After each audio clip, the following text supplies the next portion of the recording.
is one of the strongest plants in the world. Kaya naman ang grupong Kawayan Collective ay gumagawa po ng safe at matitibay na bahay using bamboos. Yes, at isa sila sa Outstanding Small Enterprise finalist ng Department of Trade and Industry. Yes, or DTI. And Yes. for us to know more about them, makakasama po natin ngayong umaga si Sir Marbert Tinguha, ang chairman ng Kawayan Collective. Ayan. Yes, good morning, Sir Marbert. Hello, sir. Na tayo dito. Good morning, Sir Marbert. Sir, bati muna kayo sa mga kada natin. Yes, magandang umaga po sa lahat. Yun po. Yo. Ayun. Meron pa kayong ibang alam na dialect? Tagalog, Bisaya. Ayun, in Bisaya. Ayun. Mayong buntag kanatong tanan sa pati na sa naglantaw karon sa atong live. Yo. Gwapo ka, Eugene, kay si Sir Marbert. Ay, marunong mag-Bisaya ang ating girl kada. Sir Marbert, pwede po bang i-detalye nyo ano po ba itong Kawayan Collective para mas maintindihan ng ating mga kada? Yes po, ang Kawayan Collective po ay isang agriculture cooperative. Kami po ay based sa Dawi, Negros Oriental. Kami po ay bumibili, nangongolekta ng kawayan. Pinoproseso po ito upang maging matibay at hindi naatakihin ng insekto gaya ng bukbok at anay. At ginagawa po itong materyales sa paggawa ng bahay with our mission to elevate bamboo as a sustainable building materials po. Marami po ba tayo na pagkukunan ng bamboos, Sir Marbert? Yes, kinukuha yung bamboo natin sa amin lang, sa Municipality of Dawin po, around that Dawin. area po, Negros Oriental, yes. Sino din po ba yung founder na to sa Kawayan Collective? Ang Kawayan Collective was founded by Ray and Amy Villanueva. Si Ray ay isang architect na mahilig gumawa ng design made of bamboo. Yes. And si Amy Villanueva naman ay isang social entrepreneur. Niya gustong gumawa ng business, hindi lang kumita, para rin may impact sa environment and nakakatulong sa komunidad po. Yes, yung may purpose din talaga. Yes po. Ito po ang gusto naming malaman. Paano po ba kayo natulungan? Paano natulungan ng DTI ang Kawayan Collective? Well, ang DTI from the beginning po is very supportive sa Kawayan Collective. Aside sa pagtulong sa amin sa pag-process ng aming business permit, sila ang nag-restart ng Bamboo Council sa probinsya po ng Negros Oriental. They gathered all the bamboo actors, bamboo suppliers, up to builders para to connect each other po. Yes, mga anong year din po sila nag-start mag-help and support sa inyo? Yes, from the beginning, 2019 up until now. Up until now. Wow. Ano po ba yung mga programa nila na nakakatulong po sa inyo? Yes, ang the best na program nila is Go Negosyo program, wherein giving us the opportunity to display our products, not just our products but to share our story through trade show, trade fair, ganun po. Yes. Ano pa po, maliban doon, ano pa po bang ibang programa na natutulong ng DTI sa inyo? Well, the last, during pandemic po, is meron po silang program which is the emergency loan. So nakapag-avail po kami. It's a very big help po na makontinue yung operate namin kahit po in times of pandemic. Yun po yung ginamit namin sa paggawa ng, pagbili ng additional machinery, equipments, and pagsweldo po. At magpatuloy pong magbigay ng trabaho po even though pandemic. Even up until now po, nagpo-provide pa rin po ba sila ng ganon? Yes, actually meron tayong ongoing program ng DTI which is na-avail ng Kawayan Collective as of now is through online naman po, like digitalization, how to market your products in digital way po. Yun na ang itatanong ko sa inyo, Sir Marbert. Napadali ba ng program ng DTI yung about digitalization ng inyong pagpapalago ng negosyo? Yes po, napakalaking tulong po, like syempre as of now kasi yung customer natin more on online na yung pag-check nila. So, yun, maraming inquiries and orders po through online po talaga. Yung sa emergency loan na mention niyo po, supported by DTI po yun, di ba? Ano po ba yung mga requirements para makapag-avail nun? Well, that time, during pandemic, so siguro isang requirement, it's a emergency loan. So Emergency. I'm not sure kung available pa din ba ngayon. That time was pandemic.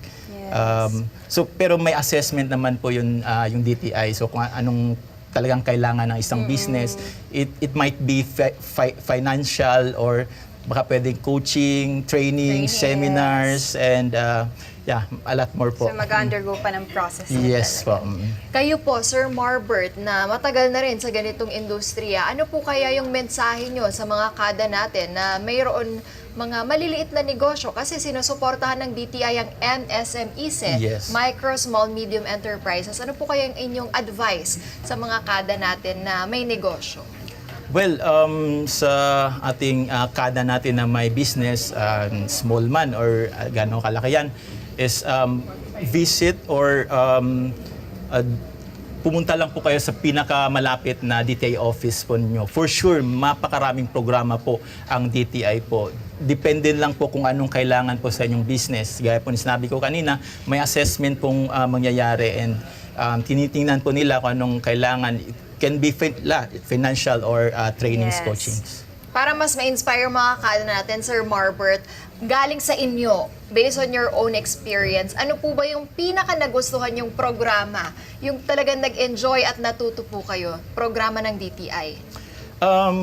Yes, the Go Negosyo program. Kasi they always inviting us to a trade fair, trade Yes. show. As what I've said, hindi lang yung dala namin is yung product, hindi lang kasi pati yung story namin.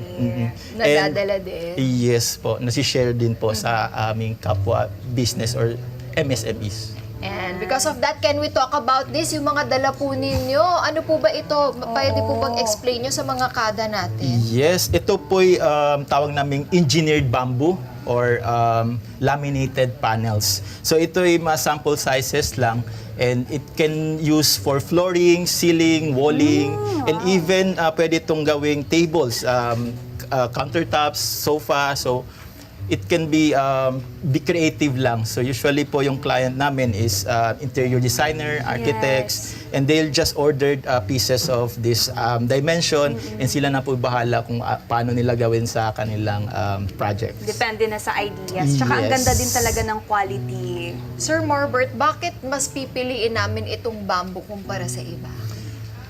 Yes, kung bibili po kayo ng made of bamboo products, hindi lang po yung negosyo yung nasusuportahan nyo, pati yung mga local farmers po, for sure. Kasi yung kawayan is endemic at tumutubo lang kahit saan sa probinsya and natutulungan po hindi lang yung mismong may-ari ng kawayan, pati yung mga harvester, howler, carpentero, of course, kasi sila yung mag-i-install nito. So napakaraming matutulungan pong tao. Hindi lang po yung nagtatrabaho sa Kawayan Collective. It's a collective effort po. Tsaka itong Yan, mga no? pinapakita Gaganda. natin, Sir Marbert, no, dun sa research na nabasa namin, nakapag-build na kayo ng 500 homes sa Wow. Negros. Tama po ba, Sir Marbert? It's mix na po. Let's say, yung starter home kit po namin, share ko lang po is, Yes, please. yung nagdaang bagyong Odette, so isa pong matinding napinsala ang Negros Oriental. And that time, nag-design po kami ng starter home kit. Makikita nyo po sa screen. Yes. Yes, Ano po itong starter home kit na ito? It is made by bamboo and incorporate by cement.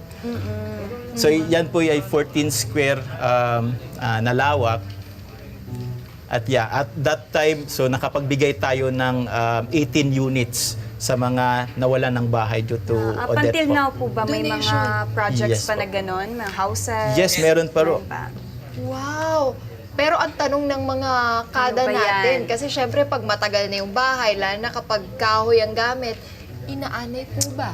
Yes, good question po. So hindi na because at what I have said kanina po, pinoproseso po natin ng kawayan. Yun po yung challenge po na gusto naming matanggal po sa normal na mindset ng ating kababayan na pag sinabing kawayan ay pansamantala lamang, inaatake ng anay o bukbok. So meron tayong standard na proseso para hindi na po aatakihin ng anumang uri ng mga insekto. Yun. Kaya ang dami ring nagpapagawa no, Yes ng po. mga bahay Talaga made siya. of bamboo. Tsaka imagine, yun nga po, nung may mga nagdaang bagyo, hindi agad talaga nasisira di ba? Kahit made of bamboo. Kasi matibay talaga ang bamboo. Yes po. Nabanggit niyo lang Sobrang po unique pa nun. Ako ay curious lang, dito sa starter home kit, magkano po ba ito? Ang starter home kit po is 14 square meter ang lawak and it costs po 10,000 per square meter. Mura na rin And Tapos it's lahat na ready. po yun. Eto, ganito po yung halimbawa. Tama po ba, Sir Robert? Yes po. Pwede nang tiran. Yan po. Yung, Ayan. Wow! So, combination na siya ng cement Yes. tsaka kawayan. Kaya Kawayan. naman, invite nyo na po yung mga kada natin. Saan ba nila mahanap itong Bamboo Collective, Kawayan Collective, Yes. at invite nyo na rin na makipag-cooperate po sila sa DTI. of course, well mga kada, visit lang po sa aming Facebook page, Kawayan Collective. And if you have time po, you can visit our beautiful municipality of Dawin para makita nyo po or ma-experience po ang ginagawa ng Kawayan Collective. And again, makita nyo po yung mga sample or model houses po namin doon. And to our fellow MSME, so please visit also your DTI office. For sure, marami pong programa ang DTI para po sa inyo.